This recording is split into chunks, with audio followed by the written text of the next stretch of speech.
Agora são 7h34. Repita. 7h34. Brasília viveu mais uma semana tumultuada, com uma escalada da tensão entre oposição e o judiciário. Deputados fizeram um motim na Câmara em protesto à prisão domiciliar do ex-presidente Jair Bolsonaro, pedindo pela tramitação do PL da anistia e pelo impeachment do presidente do STF, Alexandre de Moraes. E para analisar o momento atual da política nacional, o Jornal da Manhã deste domingo recebe o cientista político Rogério Schmitt. Rogério, muito bom dia para você. Obrigada pela gentileza de nos atender. Bom dia, eu que agradeço o convite. Rogério, quero começar essa entrevista já puxando até um dado de uma pesquisa recente do Datafolha mostrando que a polarização avança nesse momento político. Chegamos a um segundo semestre, do ano com vários embates, Esse caso dessa semana no Congresso Nacional, como o senhor definiria, e como tem interpretado esse momento político que vive o Brasil?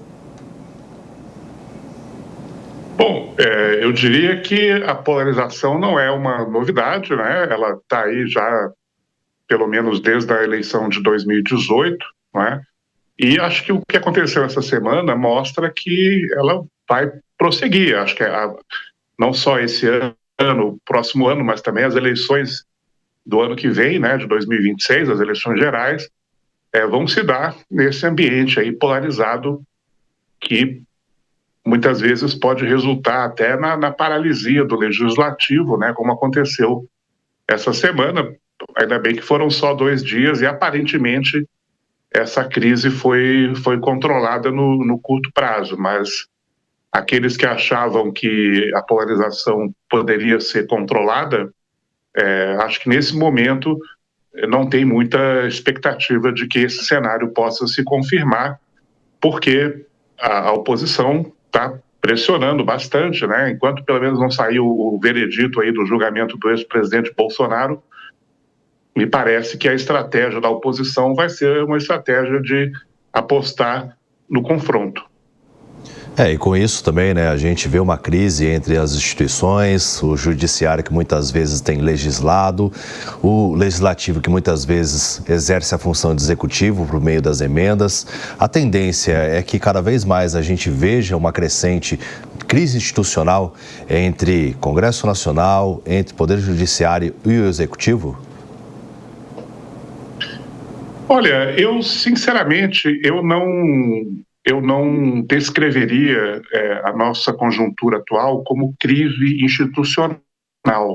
Eu acho que há os conflitos aí que são típicos, de um sistema político como o nosso, que é baseado na separação de poderes, mas não me parece que nós tenhamos chegado a um ponto de crise, institucional, porque normalmente na ciência política, quando a gente usa essa expressão, a gente está se referindo a uma situação quase de ruptura da ordem política, de ruptura da ordem democrática, e não me parece que esse seja o caso brasileiro no momento. Claro, muitas vezes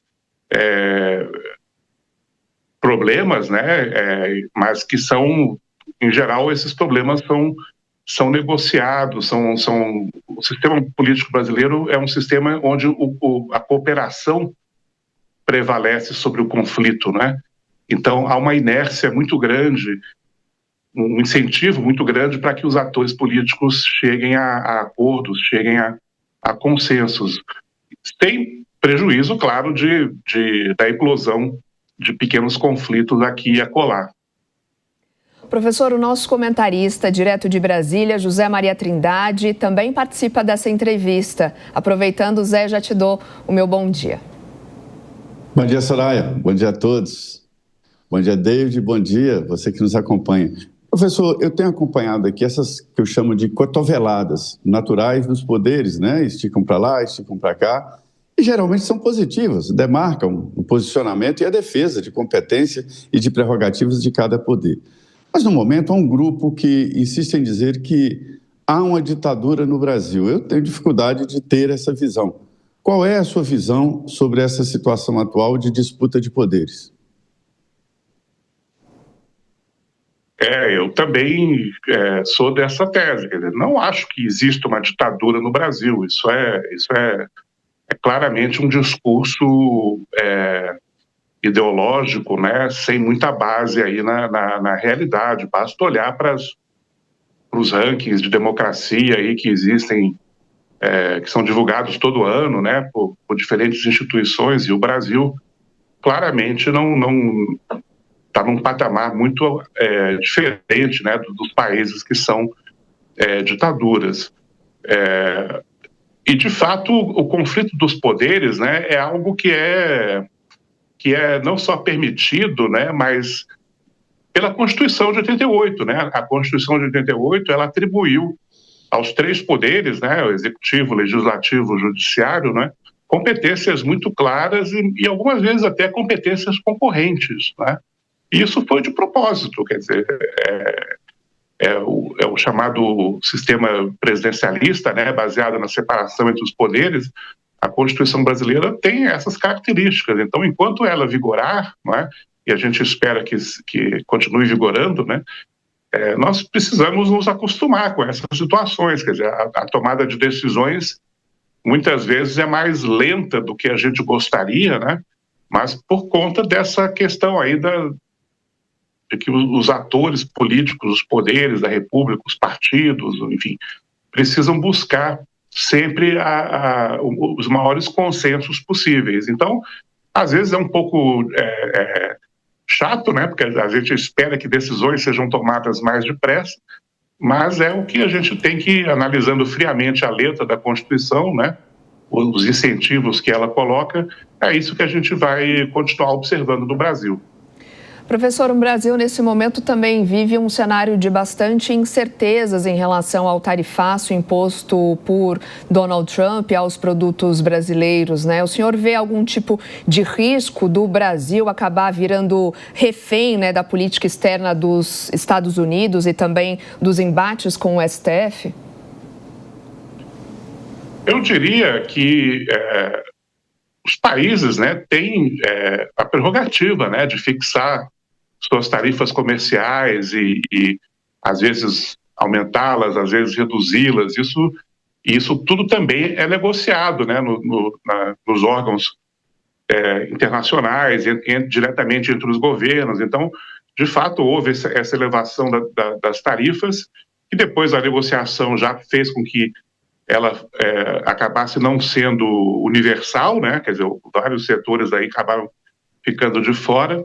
E nas próximas semanas, nos próximos meses, é possível que as negociações acabem fazendo com que outros setores sejam beneficiados, enfim, ou que talvez até o tarifaço possa ser ampliado.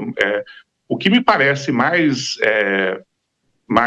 grave, né, mais complicado nesse episódio não foi tanto a definição de tarifas, mas assim, os motivos que foram alegados pelo governo americano, pelo presidente Trump, né, que dizem respeito aí a questões de política interna brasileira, não é?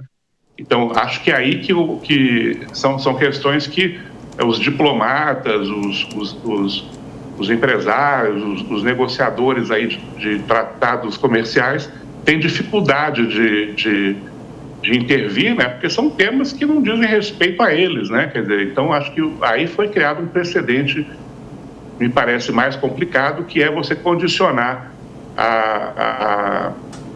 as tarifas comerciais, né, entre os dois países a questões que dizem respeito somente a um deles, né? Quer dizer, então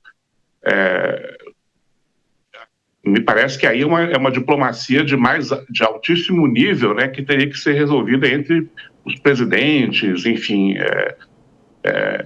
os grupos de pressão. Então, acho que é esse o impasse que o Brasil tem hoje, né? Não é tanto o tarifaço em si, mas os motivos, as desculpas, né, que foram, entre aspas, que foram utilizadas pelo governo americano. Bom, professor, quem perde diante de tudo isso, a gente já sabe, né? São os brasileiros. Mas quem pode sair fortalecido diante dessa situação? Porque do campo ideológico da esquerda, né, existe essa narrativa de que a culpa foi do filho do ex-presidente Jair Bolsonaro, que foi até os Estados Unidos, buscou, então, por esse tarifaço. E do lado da direita, há essa falta de articulação por parte do governo atual.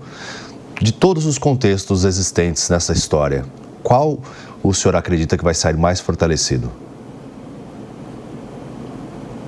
Veja, assim, eu sempre prefiro usar explicações que levem em conta vários fatores ao mesmo tempo, né? Dificilmente você pode dizer que algo acontece apenas por conta de uma única variável. Então, é possível que os dois lados tenham um pouco uma parte da razão, né? E pode ser também que outros fatores que não estão sendo lembrados por ninguém também tenham desempenhado algum papel, né? Mas o que me parece claro é que acho que em termos de repercussão política aqui no Brasil, eu destacaria duas. Assim, primeiro que você percebe já uma concertação muito clara, né, entre os três poderes, o executivo, o legislativo e o judiciário, né, de se unirem, né, na defesa da soberania brasileira, né, na rejeição aos motivos, né, que foram utilizados pelo presidente americano para fazer o tarifaço. Então, acho que esse é um motivo, é uma consequência, a primeira, né?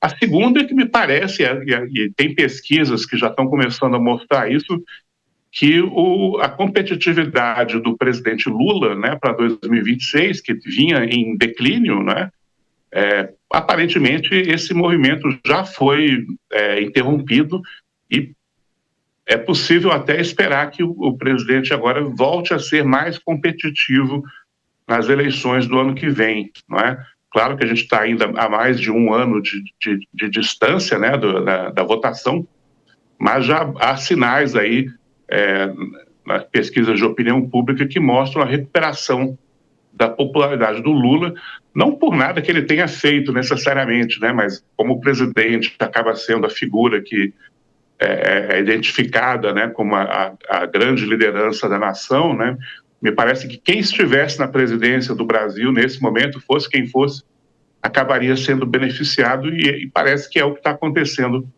com o presidente Lula.